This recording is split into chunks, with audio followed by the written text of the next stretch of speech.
Ahir vaig oferir al conseller Espadaler fins i tot la possibilitat de posposar la pregunta perquè entenc perfectament que la seva prioritat avui és coordinar les actuacions a la Val d'Aran i al Pallars. En respondrà el conseller Homs i amb ell li dic que el dia 15 de juny el senyor Bertran Cazorla va ser detingut pels Mossos. Ell ha donat una versió dels fets ben diferent de la del Departament d'Interior. Ha comprovat el govern en quines circumstàncies va ser detingut i si és cert que va ser agredit per uns Mossos? Per què ha declarat el conseller d'Interior que no pensa ni tan sols obrir una investigació interna?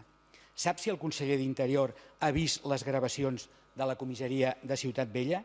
Les podrem veure els diputats de la Comissió d'Interior? No sempre, conseller. Quan qui denuncia haver patit maltractaments exigeix que les gravacions es facin públiques, alguna cosa passa. I Interior té l'obligació d'investigar-ho.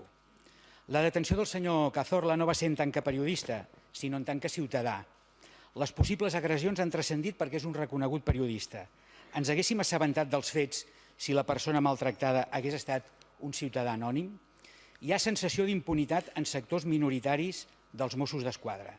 L'anterior legislatura el conseller d'Interior va parlar d'anar al límit de la llei i una mica més, i va eliminar diversos mecanismes de control. Va dir que defensava els Mossos, alhora però que els hi retallava el sou i els mitjans de treball.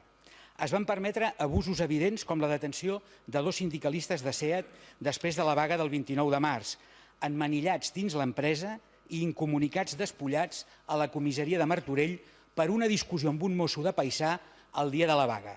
El jutge ha declarat innocents els sindicalistes. Alguna mesura interna coneguda contra l'abús policial? Cap.